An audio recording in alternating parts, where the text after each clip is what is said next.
Hello, Eurovision fam. I'm so excited today. I'm not alone. It's a Thursday, so you know what it is. It's time to talk Melodifestivalen, and we've got semifinal four.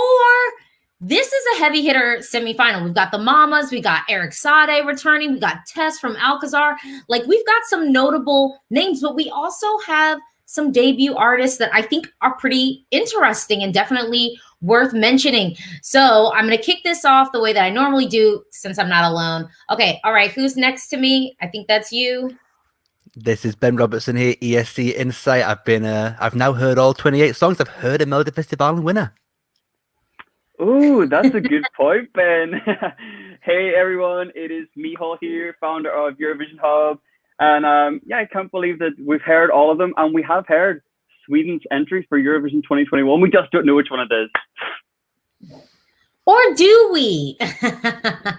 Oh, that's also a good question. I mean, really, but let's kick off this semi. Opening up the show is Tess, and I'm gonna go to you, Miceal, first. Yes, you are. I expected nothing less than what Tess is giving us. It's like, it's not what I thought, but it's actually better than I thought. It's given me Alcastar, kind of that era. It's given me Bodies Without Organs. It's that sort of throwback. Yes, Ben, look at him losing it. Took all the words from me.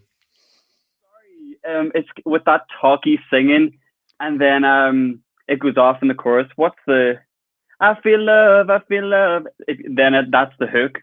It gives me like Kylie meets Donna Summer in that disco kind of vibe. And SVT know what they're doing the past few weeks, like letting the queens open up the show, kind of setting the bar. But we'll wait until we get on to song number 2 before I say how detrimental that was to her. But yeah, she kicks it off. She sets the bar high. I'm excited by it. I think that she's going to Anders Hansen though, but we'll get into that later. What about you guys? What are you feeling about Good Life? It's a great show opener. It's so much life. I particularly like, I mean, all those references are true that you've just said. I particularly like the detail and the framing of the staging. If you've noticed the show over the last 3 weeks, there's a very narrow bit of LED on the floor. And what they've done is they kind of zoned that as the stage here, and there's like almost a laser effect either side of it, so it's framed really, really nicely. It's a very cool touch. I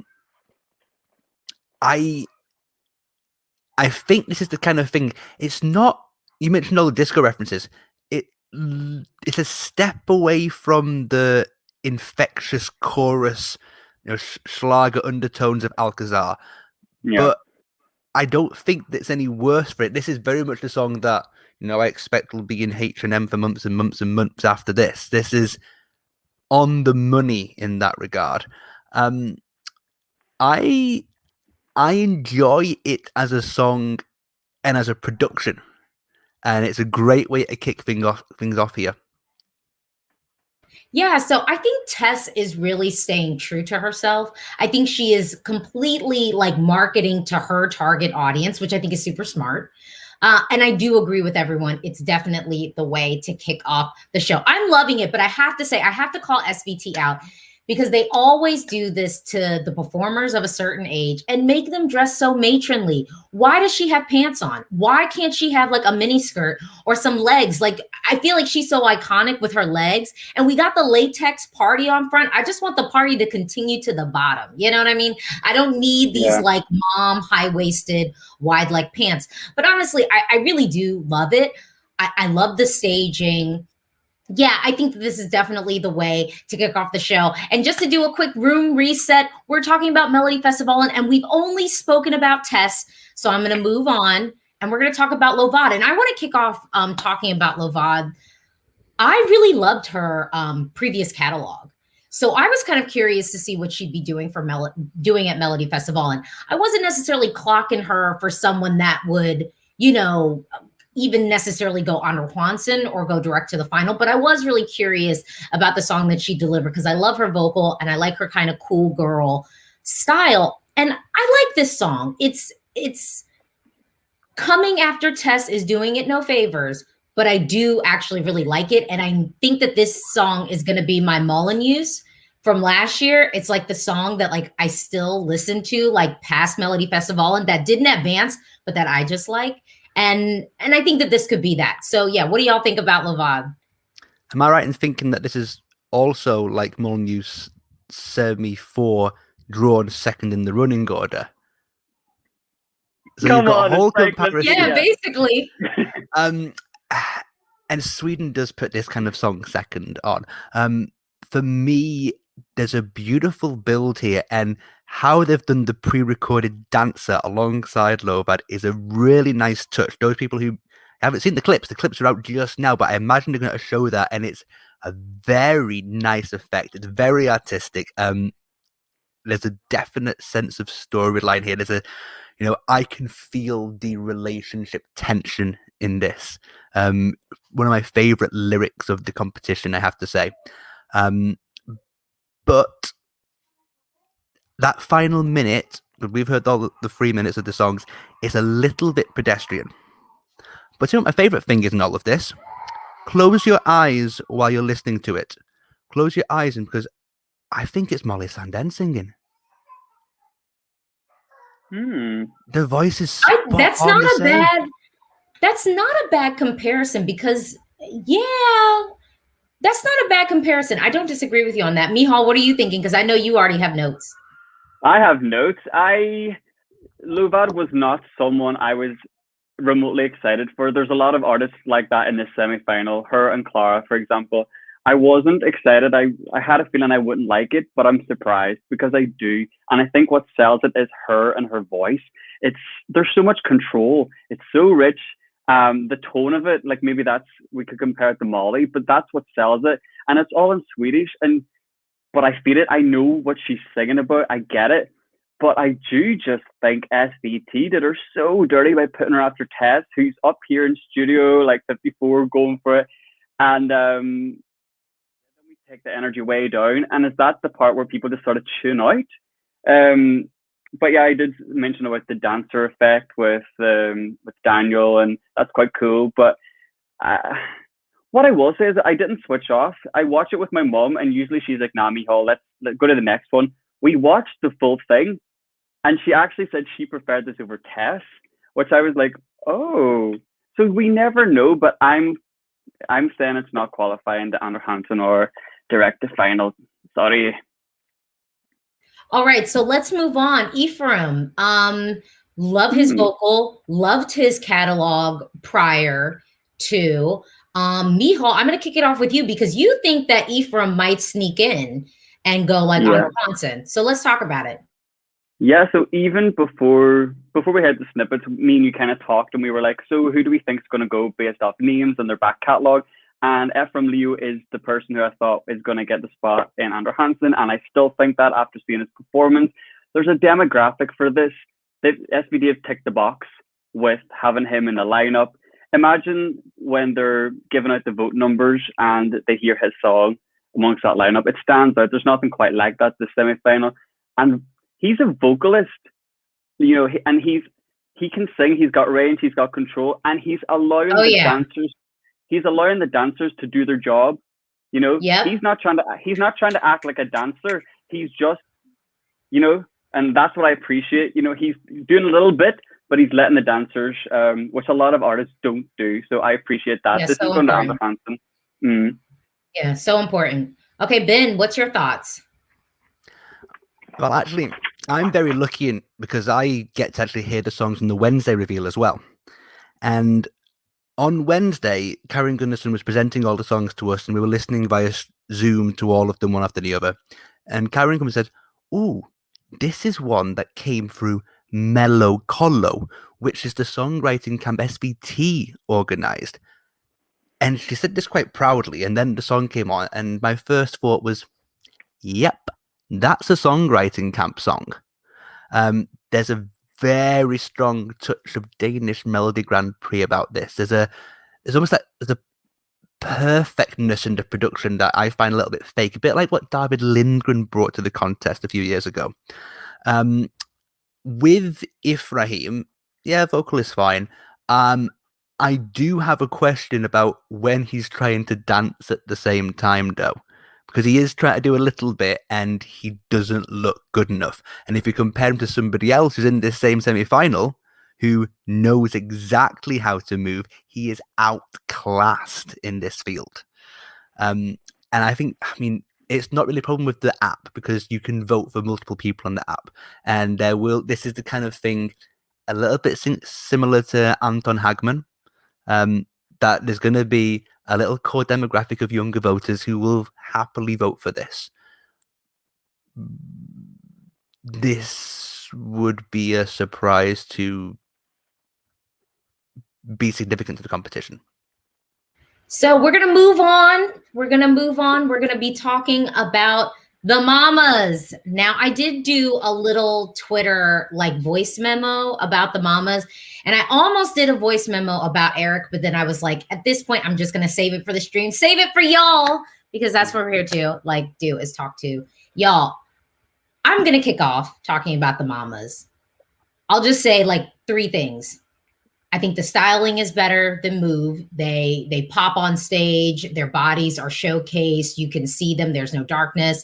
So I love the styling. Second, to me, this song is better than Move. Because with Move, I recognized that I was I probably won't really listen to this in the car. I just wouldn't. This is a song that I actually would listen to in the car. And then number 3, I've been saying all along that I was I don't know, but I feel like it is still possible for the mamas to kind of swipe in and win. And I don't want to jinx them, but with this package, I could definitely still see that being possible. Point blank. Okay, y'all go next. This is Ben, what are you gonna say? I've not had a feeling about a song like this in a very, very long time.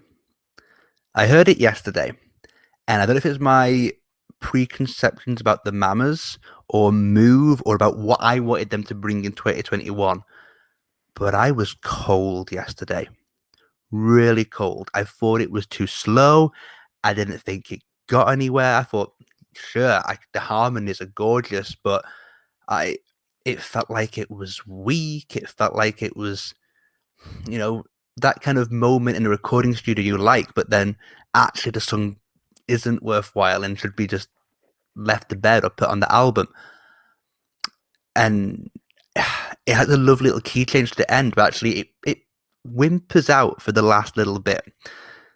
There's no grand climax to it, and I just wanted the mamas I want them just come out and just blast it and just go for it. And this is something different. But I saw the performance today, and there is 2 stunning moments to mention.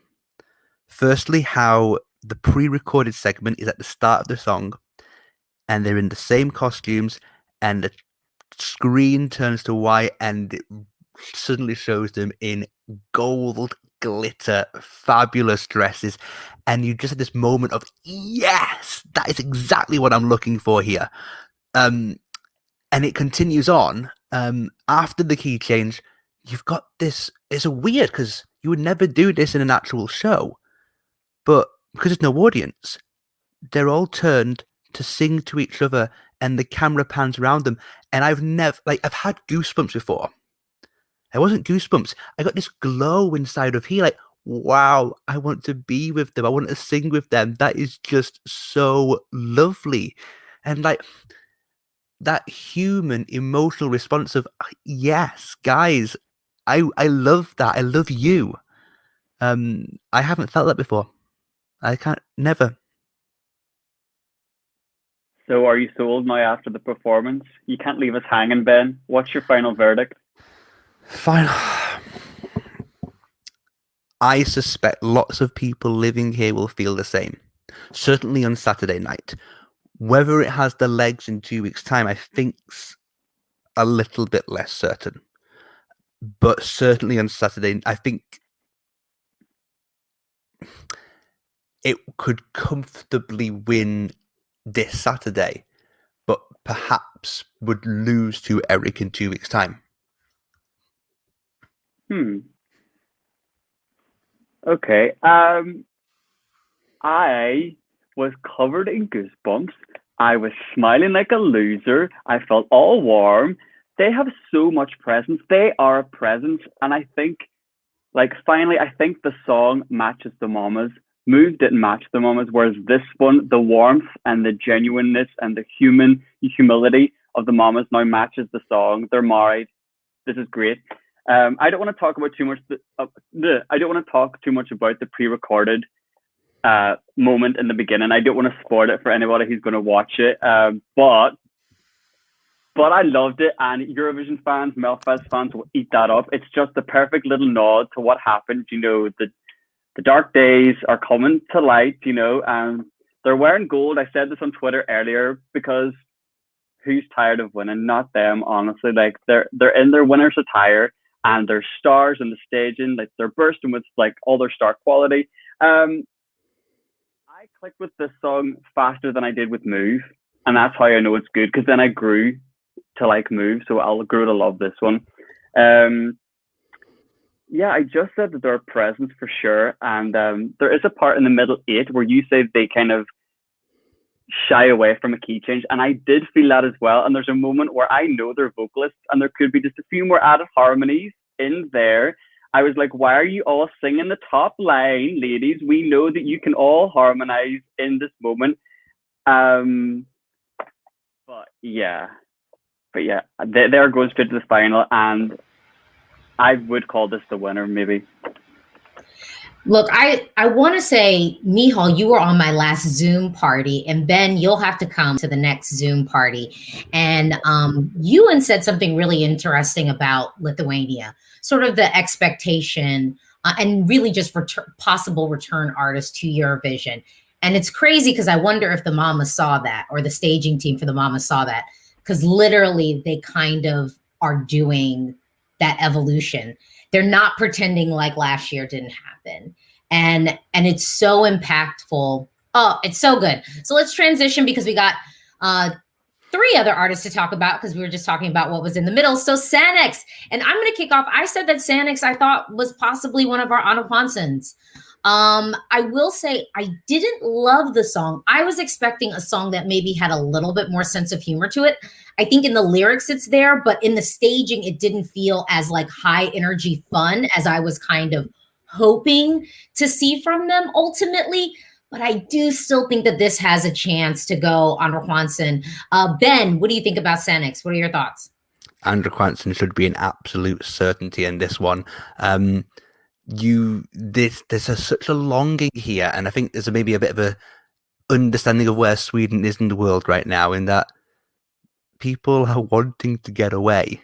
An all-inclusive trip with unlimited drinks and throwing your kids in the play area for 2 weeks is exactly what so many people here just want to do.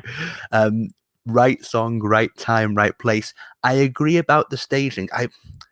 I would have loved it to have been a bit more duvettu rather than a dance band with a LED backdrop. Like, yep, that was my thing. I wanted more. Yeah, I wanted more duvettu, a little bit of Samir and Victor in it. They weren't fully hyped like I wanted them to be.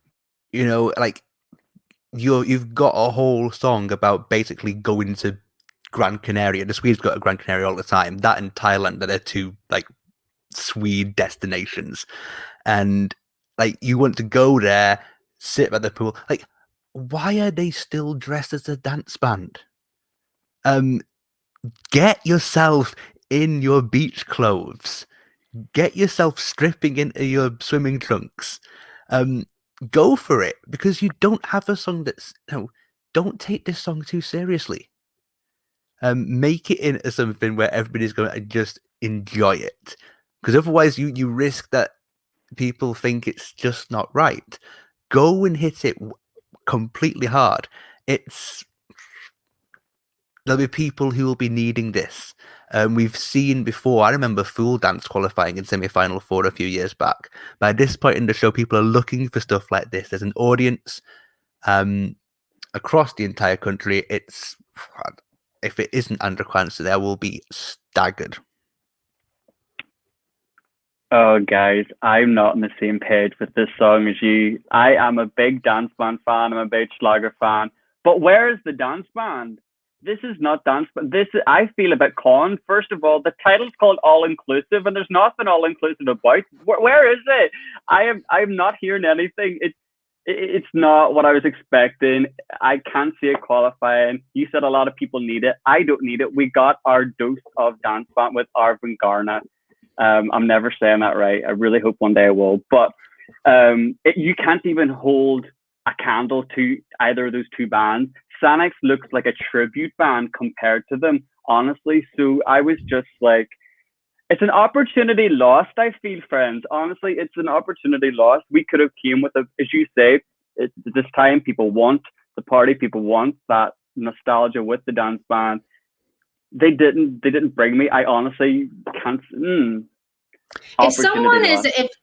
If someone is talking, or because we know the people are watching, they're out there watching. So SVT, if y'all want to just send them a little note, we need more party on stage. We need it to feel like I'm at an all-inclusive resort. Maybe they need to take some shots before they get on stage, because we don't necessarily need the vocal to be right, but the energy has to come up like 100%. The song does feel a little safe, and that's why I'm like, they need to, or not safe. The song feels restrained. We need them to like turn it up. Yeah, we need them to turn it up to make up for the song feeling a little bit contained. But I want to move on real quick to Clara, and I'm going to kick off with Clara. SVT, y'all are wrong, because Emil had that whole band. He didn't make it last week, so y'all should have at least just been like, hey, girls, y'all need to help out Clara this week. Y'all don't have to worry about, Honor Hansen or anything like that. So here's a check. Just go on and stand behind her, because homegirl is just on stage bathing and drowning in just the emptiness of everything around her. They gave her like one set of lights, and she's just there standing behind a microphone with her guitar, but not in one of those impactful ways. Oh, missed opportunity. And I actually do kind of like the song, and I wasn't checking for her to advance, but we could have at least had her out there with some staging and make it seem like we cared. I don't know. Yeah. Oh, go ahead, Ben. No, I mean, assuming that there is a market for what Lovad brings, then I'm afraid this is the one that's likely to be last. And I hate saying that about such well-crafted songs. There's an artist that you two might not know, Melissa Horn, who's a Swedish language artist, and this is like an electric guitar version of what she does. She'd probably be my dream Melodifestivalen booking, actually. And especially this, not wordplay, but this really self-reflective lyrics, which is so Melissa Horn as well. We've got some deep feelings and emotional content in this semi-final four. And all of you who just bashed that Sweden is, man boy lyric nonsense, you actually have a lot more depth here. Yeah, Eric Saade comes afterwards, so you can forget about that then. But there's some great storytelling going on, and I am so frustrated in just how Clara's as a character is just filler for what comes after. It's a real shame that that's the way the world is in that sense. Real Amen. shame. Yeah, amen.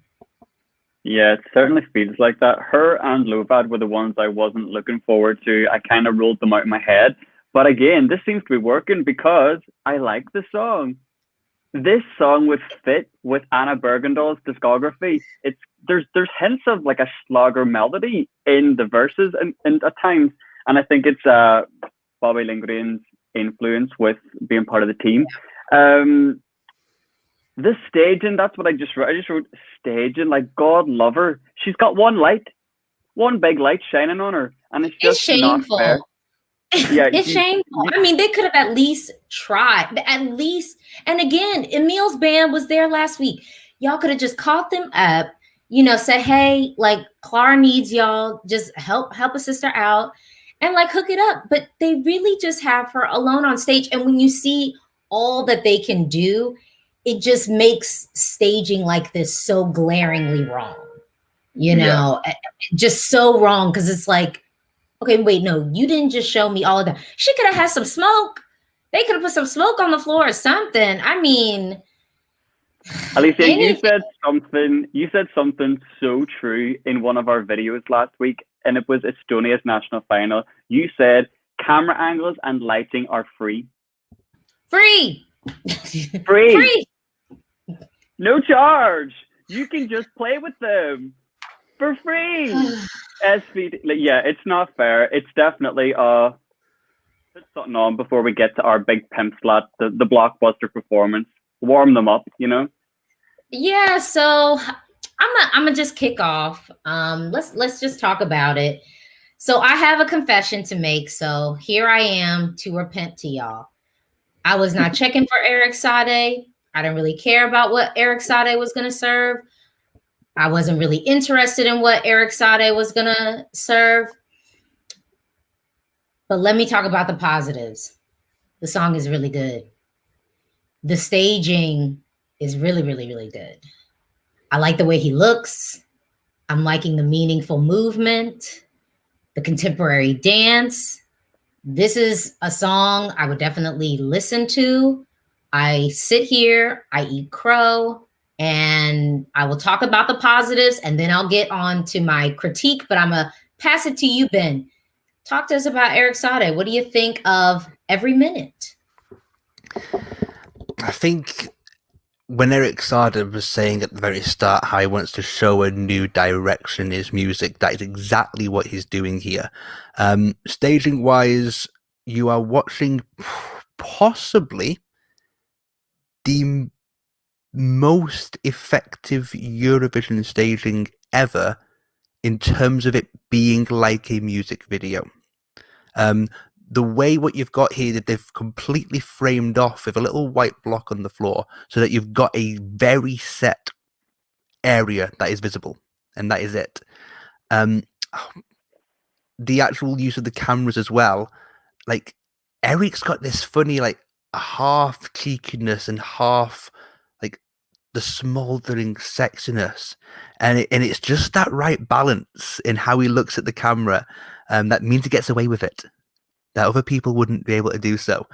It is the hook that is stuck in everybody's heads. It doesn't do anything more than that. And I suspect lots of people watching, especially those who have followed Eric in Melodifestivalen previously, are going to be watching and waiting for where's it going to come?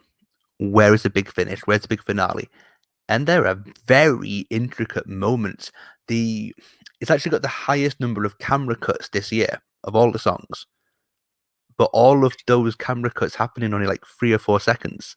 So you've got effects that happen, but none of those effects are the glass smash. None of those effects are the waterfall. There's no eureka moment to it. It's far too cool for that. And while so sophisticated pop, I watched it and my first impression was statements? Is it too much and too far away? I don't think it is, but that was what I felt watching it. I actually want to piggyback on that quickly, because I did have a moment where my mind actually went to kind of Benjamin, where I was just like, okay, if this wins and goes to Eurovision, will it visually be so different that there are people, because apparently there were a lot of people who didn't even think that like Benjamin's performance was even in Lisbon, because visually it just looks so different.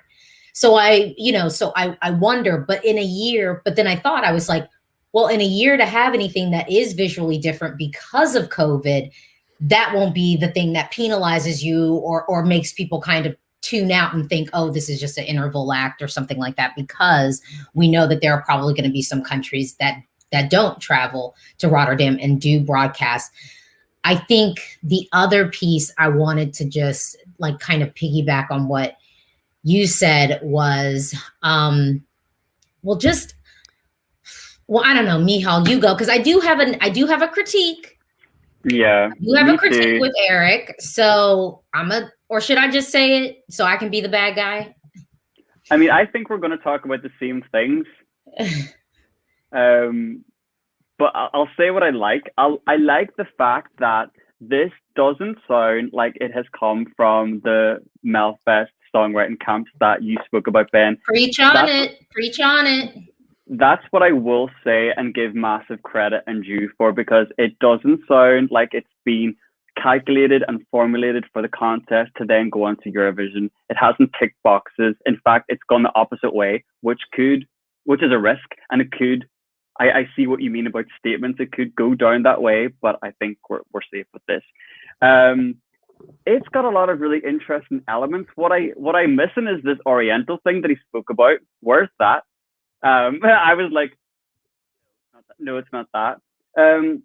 I feel like production-wise, after the second verse, it's crying out for an extra beat in my ears. I feel like that's what I want to hear happen. It stays very stationary throughout, which some people could like because it's so different. But I was just like, it's crying out for an extra beat because it's got that na na na na na part. Feels very like 90s clubby. I got like those dance vibes from that. And then I think this will go into Alesia's comment. He can't hide in the song vocally. He's not. He hasn't got lots of layered vocals. He's on his own, which exposes him as a singer who's very good at dancing and not like a strong vocalist. But it's not gonna go against him or anything. It'll be fine. But yeah. So Melodifestivalen, I would say this year has been kind of criminal at its treatment of the vocalists and the exaltation of the singer dancers, or really like dancer singers. But I will say, I think it's hard to, there's a thing with like the too polished thing that I think Sweden gets dinged for. It's interesting with Eric because everything feels very polished except for the vocal. And that could actually work to his advantage because it can feel more raw. It can feel like he's showing more emotion. So I can see it working to his advantage, but I will just say this, because I really hate when people take me out of context or just focus on like the negative things that I say, when it's like, I said a whole bunch of positive stuff. I'm not saying this negative thing, and that's the only thing that I feel. So with Eric, I feel like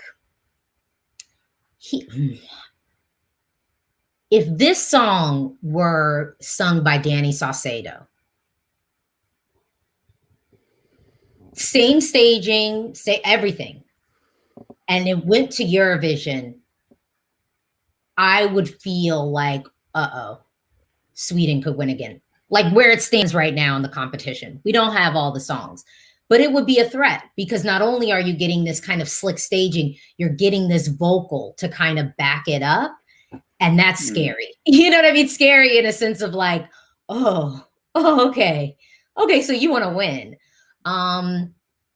Eric's song is just really, really good. It's a really good song. And the presentation is really good. And so I do wonder just though, that rawness of his vocal could ultimately, I think, work to the advantage for the masses in kind of injecting that sense of like rawness and kind of takes away a little bit from that perfectly produced, contrived Swedish package. Okay, but let's do our predictions real quick. So I think I still have the same predictions though. I think I'm still like the four to advance are the Mamas, Eric, Tess, and Sannex. I think I'm still kind of in that space. I'd love to see Lovad take Sannex's spot. That would be my preference over Efraim, but I like Ephraim's song, but I do just kind of feel like one, girl power, and then two, I connect with the song, Lovad's song, a little bit more. And we really are meeting the demographic of Efraim a little bit, but I do I do think it's well executed. I do really like his voice. So I wouldn't be upset to see him advance. But I do think Sannex, if they turn up the heat a little bit, then we could be seeing like, you know, Sannex versus Arjen Vengarna. That would imply Sannex got through in under Quants as well, and I suspect SVT will feel as well. No. They've had plenty. Sorry, I forgot. Little Sister, like maybe them and Little Sister. Sorry. I could see that. Yeah. I'm gonna say direct to final, the Mamas and Eric. And I'm going to say Andrew Hansen, Tess, and Efraim Leo. I'm going to stick to my guns before even hearing the snippets. My fingers crossed it serves me well. Eric and the Mamas are top 2. Sannex a 3rd. And then I'm a little bit unsure about 4th. I don't think it's Clara. And then I think any of the other 3 could up their game to take 4th. I think, yeah, I do feel like the opening of this semifinal is nice because I do think fourth place is kind of anyone's game a little bit.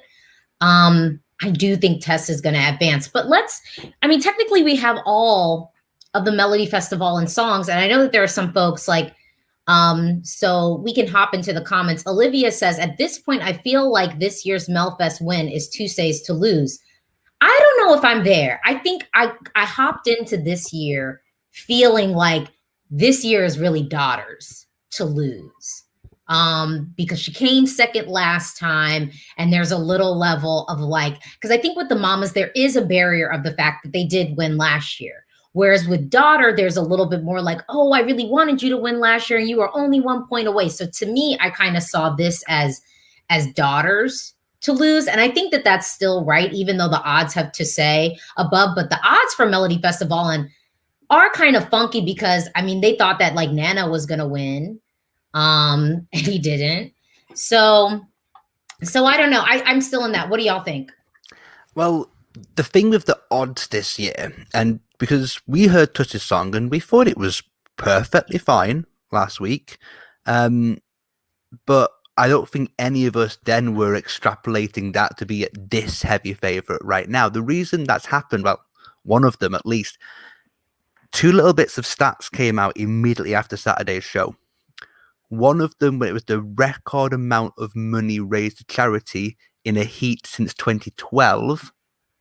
Now, that could be lots of the older voters picking up the phone for Charlotte Pirelli. But when you link that to the fact that it was the highest number of voters ever in a heat, I mean, it's only a new stat, that, but it was high for the first heat, dropped, and it went up, I think, over 100,000 between Heat 2 and Heat 3.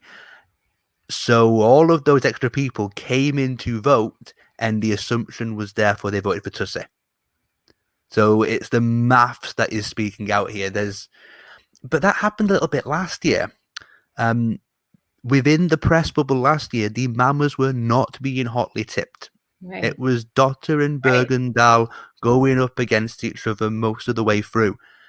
And the Mamas kind of was what everybody else who doesn't follow it like we follow it was going on about. Oh, hold and up, there's more of them than us. I said from jump, I could see the Mamas winning. Miceal as my witness. I said from jump, I was like, this could win. And I wasn't clocking for them to win. But when they kicked off the show and then everything came after, I just was like, oh. And I think it was even the night before the final. I think I even like DM'd one of the Mamas, and I was just like, well, wait, hold up real quick. Like, what if y'all win? Because and I think in being in Sweden last year too, that was like my other, I think just that one last check of like, oh no, it's possible. Like, I don't think they thought it was possible. I don't think the Eurovision fandom thought that it was possible. but then it was the possible thing that came to fruition. Yeah, the Swedish people were really behind them. It was the Swedes that we didn't consider as fans. In our bubble, it was Anna Bergendahl and daughter, but we didn't even take into consideration the Swedish voters. Because when I was hanging out with some friends in Stockholm during that period at Melfest, they were like, "Yeah, we love the Mamas. We think they're great." And that's when I was like, "Oh, wait a second! Like, let's introduce Mama Dam as well because this is a thing," and it happened. Yeah, so I reckon that as a winner right now, I think the Mamas so far, and I do like last week. You guys know I whatever SVT wanted to do with that, the clinical polished X Factor winner style staging or the setup with Tuesday. It worked for me. You know, I did enjoy it. I did enjoy the song, but then when we spoke about taking it to Eurovision and it competing against 40 other countries, it made me really think about things. God, I hate that I did. It made me think about that in that context. I was like, oh gosh, you know, I really need to That's sit down my and fear. think. See, that's my fear with To Say. Yeah. That is really my only thing that makes me kind of like, oh no, I kind of hope it doesn't win just because if it, I mean, in thinking about it, we've got 12 songs for Eurovision at this point, because even though I think the Cypriot entry isn't like fully released, you know, we've all heard it. And then I guess Germany song came out. I haven't heard that one, but I think To Say, even with what we have right now, it's middle of the pack. Yeah. I think that's what holds me back. Oof. Yeah, after saying all that now, I really think the Mamas could possibly just be the only ones.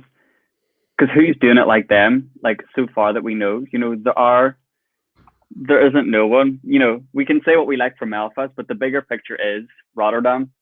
And I don't even think that Daughter could give Sweden a good result this year. To be honest, with Little Tot, I love it. It's a streaming hit. She did herself well coming back. I applaud the different vibe, like I said before, but I'm not sure. Oh, Rotterdam. I think Daughter would have been in a challenging place last year, and I don't know why, but I feel like it would almost be more challenging. I don't know why, but looking at even the makeup of what we have this year, still, I'm feeling like, oh, I don't even know if Little Tot is the one. And I want to recognize, like, I don't think that Swedes always want to win. And I know that other countries don't always want to win, but I do think Swedes want to place well. Yeah. And I do wonder with the breadth of what we have with how Little Tot will eventually shake out in the grand scheme of things. I mean, obviously it's Sweden, so it's not going to be in 20th position. I don't think that. But I do think for Swedes, even if it's not the winner song, I think Swedes still want to be like, you know, top 10, you know, like still like kind of in the running, like jury, maybe top 5, like sort of thing. So I don't think that there's anything wrong with that. And I do just wonder if Little Tot is really the one. Ben, what are you thinking about like kind of the songs we have from Melodifestivalen and how they'll play at Eurovision this year? You know, obviously we don't have all the songs, but we got a couple and we got some heavy hitters. I feel certainly Tusse and Dotter feel very much like what Sweden would send and would do well with and would be up there, you know, your typical third in the jury, a little bit less in the televote kind of Swedish feel. With the Mamas are a bit different because I explained before my original things about the song and how I actually didn't really get on board with it musically. But they actually bring a warmth and a glow and an energy. I'd be actually tempted to say that could be the other way around. That could actually be something which I think a lot of voters will resonate with more because it is just, there is something so human about the experience of listening to them. You know, we've seen plenty of talent shows where just people who sing well do well.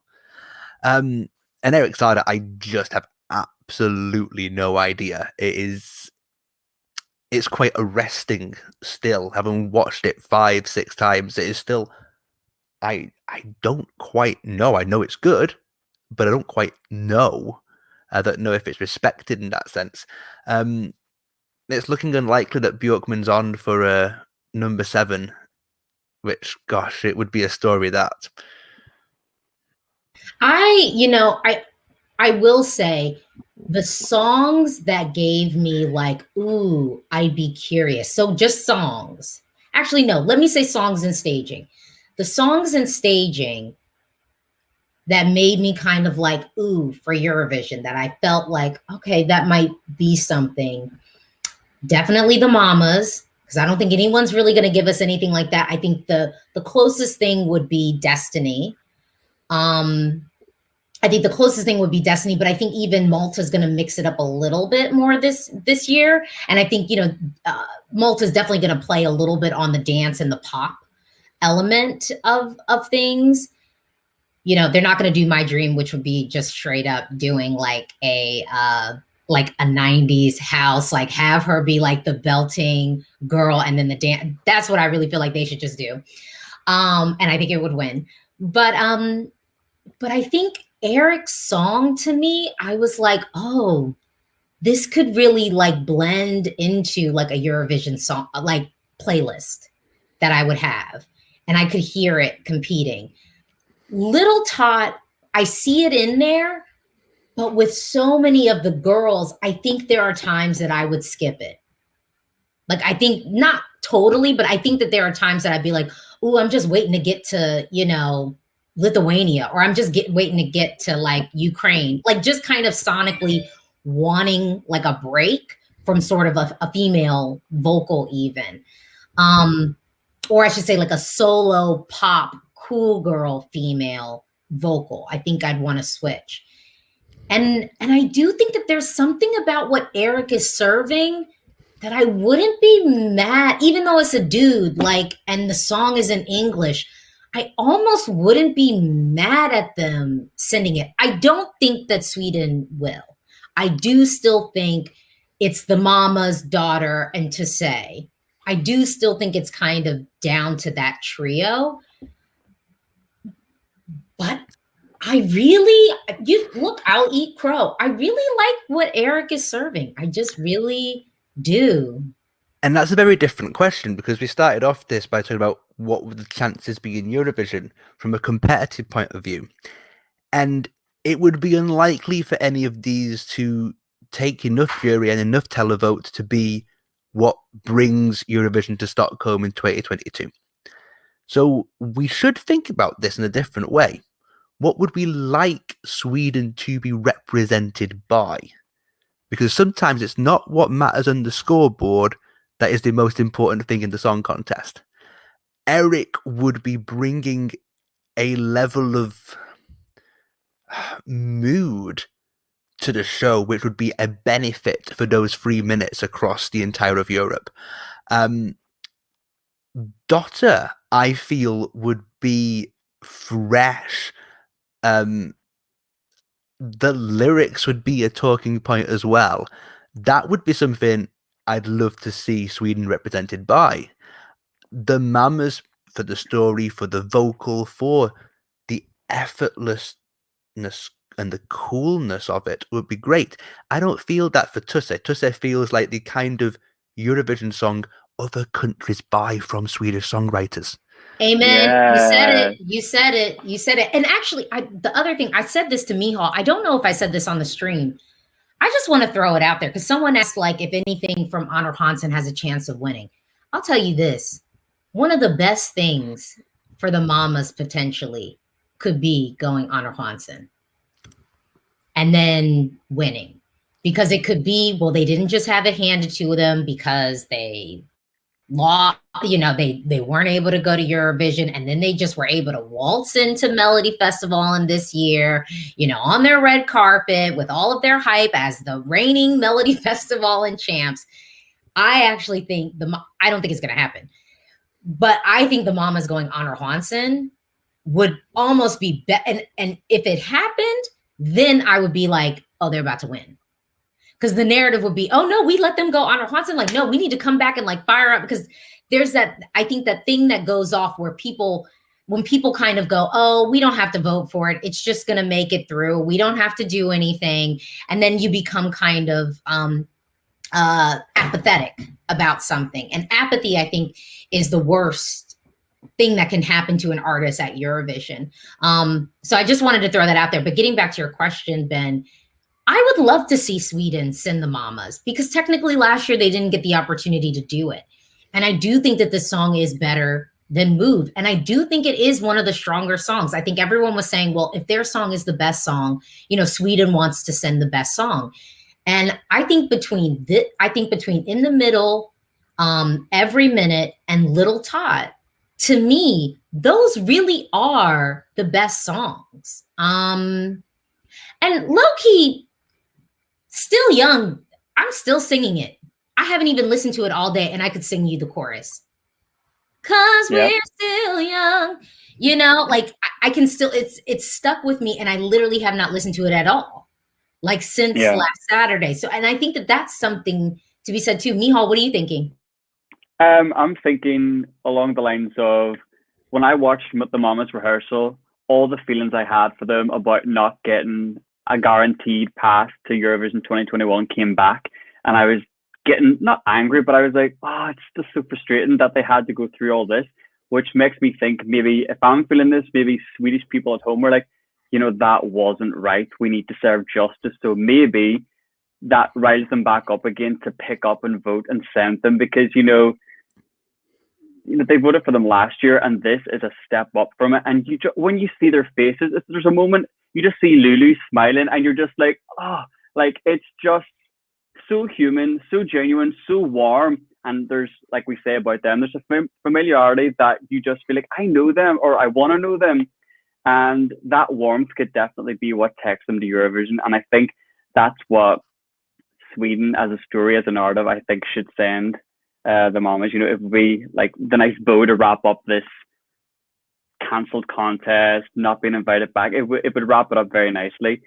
Eric's, I'm still confused about. I don't know if I like it, but I know I watched a world-class performance and production. It felt a nod to like Kanye West, Drake, very minimal, very, very cool. It felt world-class. And you said earlier, there's people who can dance. Ben, he's not the best dancer, but he's moving, and his vocal not being the strongest could, like you said, work in his advantage. It's not too polished. There's still a rawness to it. You see him doing his contemporary dancing, and it's a bit like, it can be a bit awkward. It's not polished, so they could get away with it to send him. But I still don't know if I like it. I think that works to possibly his advantage. Yeah. Potentially at Eurovision. If we're having a conversation on like, okay, Sweden, what do you think, you should send? I think the fact that the vocal isn't perfect, I think the fact that the movement is different, I think actually does work to the advantage. But I did see a question come up here, and we can kind of close out on this. So we got Honor Hansen next week, or Do we think any of the songs from Honor Hansen are like threats? Anyone's kind of sticking out? What do you think? You've got to remember that the final is different, and the final has international juries. And the international juries that SVT picks as I understand, one question and one question only, which is pick the song which you think will do best at Eurovision. So, it only helps to amplify that Swedish stereotype. Who could come through the pack that could fall into that kind of category? Usually the second chance songs that could come through that way and be up in that top half would be the ballads. I know Björkman last year expected Paul Ray to have a huge bounce from the juries, in particular, after going through that path. You'd watch him again the same way here, but I don't think there's momentum, certainly not on the ground of a televote for him this year. Lila's Sister does have a little bit of momentum. I don't see a jury vote being high enough for that. And the other one with momentum would be Ding Dong, but that will fall flat in 2 weeks' time. That is a momentum to get that to the final, rather than it actually being in contention when certainly some of the voters will be then turning the Eurovision mood on. Yeah. And it's a slightly different ballgame. So there are some good things to have in the final. I think it could well be an automatic finalist that might end up last. But whether I don't see anybody who's in that, but we've got a top 4 right now. I think that top 4 is steady. Maybe Dani Saucedo's creeps into the bottom of it, but those are the 4 favorites. That shouldn't change. I agree. I actually would say too, I do think Clara could be interesting in Honor Hansen. I'm curious to see how that plays out because it was a really good song. So I'm curious to see what that does. And I echo you on Little Sister. I think Little Sister is going to be in the final. I don't think the juries will boost it up much, but I do think the televote could throw some weight. But I do think the juries could show some love to Clara. I could see some of the international juries really throwing some support behind her. But those are really the only ones. Someone mentioned in the comments too, and I don't know if y'all want to hop in there. We've got like 4 minutes left, but I have to agree. I have to confess, I don't remember Paul Ray's song at all. I don't, and that's a shame because he was like the underdog last year, and him being announced for this year, I was like, oh. And I remember clicking with the song faster than I did with last year, but I can't remember it. But I do want to give a shout out to Clara. We need her in the final. And like you said, the international juries, they loved Lisa Ajax. They loved that strong female vocal, you know, with the control and the technique. They will throw points at Clara for sure. So I really want to see her in the final. Frida Green might be interesting, just depends she's up against. For that, but yeah, I think as you said, we sort of knew who the top 4 would be, but we just wanted to listen to it, see where we all are, place them. But yeah, I don't think anyone from Honor Hansen is going to make a dent in that. Ben, you might have an idea. Who do you think? Because I was almost thinking that they might put Clara and Frida next to each other, and then I was like, oh man, I think Frida might get eliminated. But then I also, because in the silence, I like that song. I remember that song. But I was thinking that I could see them maybe getting, them coming up against each other. SVT decide who plays who in the knockouts for Anders Hansen, but it is always a 3rd place against a 4th place. My suspicion right now is that in semi 2, Ding Dong was 3rd and Frida was 4th. So that's the one I'm most certain of all of them. So when we see the draw, which should be quite soon after Saturday show, then I will extrapolate from there and try and work out who was 3rd and 4th in each heat. And I could be very wrong, but no, that limits your options for who plays Frida, so to speak. Yeah, because this was my thinking. So I was almost thinking that, I was thinking that Frida might have been a 4th, but that like Paul Ray could have been a 3rd, and then Clara could have been a 3rd. Yeah, that was sort of, that's why I was like, And in that sense, if Lila Sister was a 4th, I would imagine SVT they will have seen the momentum, they'll have seen it's the most streamed of the ones so far. They would quite like that as a 4th place to actually beat their 3rd place. So who's the weakest 3rd place? Yeah. Probably Sannex if they get through. Yep, that was exactly what I was thinking. Lila's sister would eat Sannex for breakfast. I agree. Well, thank y'all so much for joining me. And thank you to everyone who joined this live stream. We will be back talking on Saturday night after Melodifestivalen. What do you think of our thoughts? Talk to us in the comments below. You can talk to us in the comments. And I just want to say thank you so much to every single person. If you haven't subscribed to my channel, what are you waiting for? We got all this great content, and like live streams, you don't want to like miss these. You want to be able to participate in the comments and like not watch them like later. So yeah, definitely join. And thank y'all so much. Thanks, Ben. Thanks, Miceal. Thank you. Tusen tack. Hej då.